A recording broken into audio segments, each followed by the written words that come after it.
बिस्मिल्लाहिर्रहमानिर्रहीम। अस्सलाम वालेकुम। अगर कोई चीज़ तकदीर में नहीं भी लिखी तो फिर भी दुआ ज़रूर करनी चाहिए, क्योंकि तकदीर के सामने हम बेबस हैं, तकदीर लिखने वाला तो बेबस नहीं है। जिंदगी में अपनापन तो हर कोई दिखाता है, मगर अपना है कौन, ये वक्त बताता है। शैतान रब का नाफरमान होने के बावजूद हिम्मत नहीं हारता, तो आप रहमान के बंदे होकर हौसला क्यों छोड़ देते हैं। मांगते रहें कि वो रहीम है। औरत से अगर इल्म छीन लिया जाए तो जहालत नस्लों में सफ़र करेगी, और अगर इल्म के नाम पर पर्दा छीन लिया जाए तो बेहयाई भी नस्लों तक सफ़र करेगी। हक और हकीकत को तलाश करना पड़ता है, अफवाहें तो घर बैठे आप तक पहुंच ही जाती हैं। अल्लाह ताला से दुआ है कि वो हम सबको नेकी की हिदायत दे, नेक काम करने वाला बनाए और अपने नेक बंदों में शामिल करे। अल्लाह ताला आपको और आपके तमाम अहल व अयाल को अपने हिफ्ज़ अमान में रखे, आमीन। आज इंशाल्लाह सूरह नूर की आयत नंबर 12 से स्टार्ट करेंगे। इसका तर्जमा और तफसीर तफहीमुल कुरान से बयान करूंगी, जो अहले सुन्नत जमात के लिए है। औज़ु बिल्लाहि मिनश शैतानिर रजीम, बिस्मिल्लाहिर रहमानिर रहीम। जिस वक्त तुम लोगों ने उसे सुना था, उसी वक्त क्यों ना मोमिन मर्दों और मोमिन औरतों ने अपने आप से नेक गुमान किया, और क्यों ना कह दिया कि ये सरी बहतान है। इसकी तफसीर है, यानी ये बात तो काबिल गौर तक न थी, इसे तो सुनते ही हर मुसलमान को सरासर झूठ और कज़्ब व इफ्तरा कह देना चाहिए था। मुमकिन है कोई शख्स यहाँ ये सवाल करे कि जब ये बात थी तो खुद रसूलुल्लाह सल्लल्लाहु अलैहि वसल्लम और हजरत अबू बकर सिद्दीक ने उसे क्यों ना अव्वल रोज ही जुटला दिया, और क्यों उन्होंने इसे इतनी अहमियत दी। इसका जवाब ये है कि शोहर और बाप की पोजीशन आम आदमियों से बिल्कुल मुख्तलिफ होती है।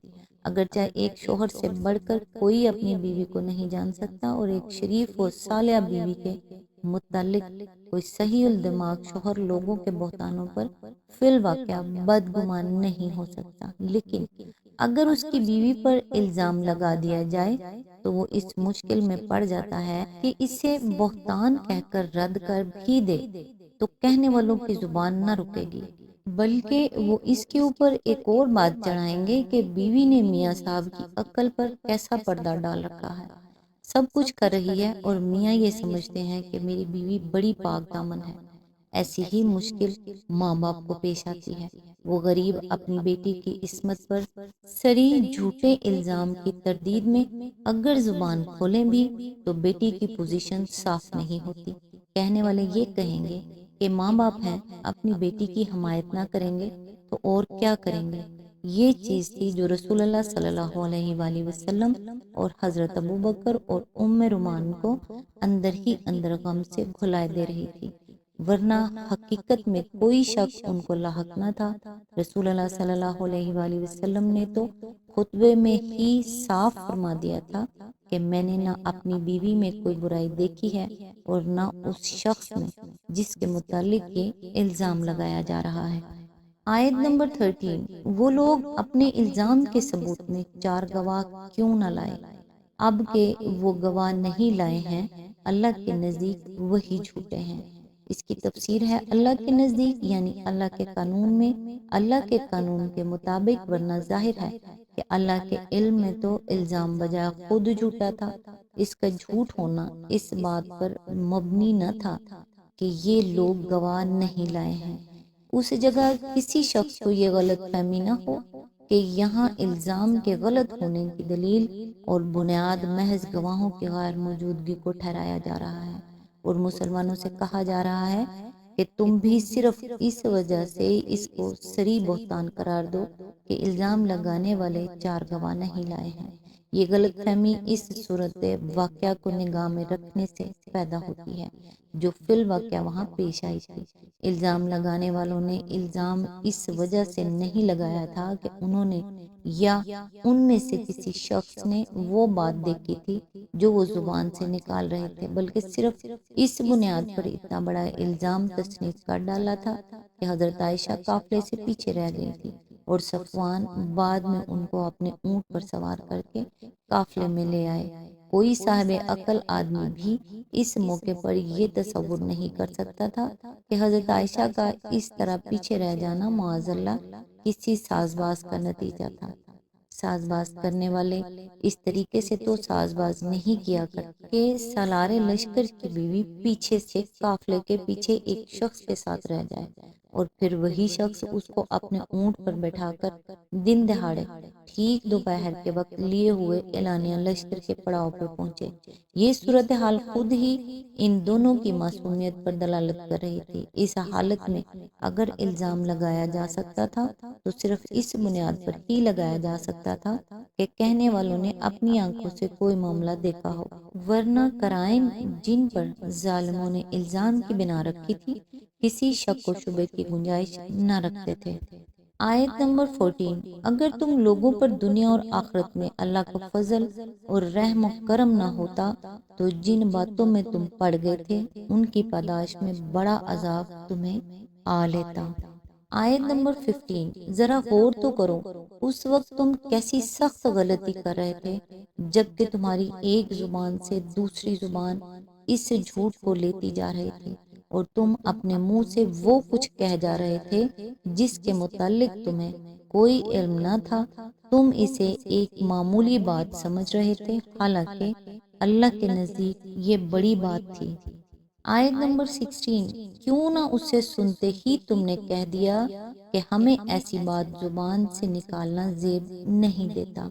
سبحان اللہ، یہ تو ایک بہتان عظیم ہے۔ آیت نمبر 17، اللہ تم کو نصیحت کرتا ہے کہ آئندہ کبھی ایسی حرکت نہ کرنا اگر تم مومن ہو۔ آیت نمبر 18، اللہ تمہیں صاف صاف ہدایات دیتا ہے اور اللہ بڑا علیم و حکیم ہے۔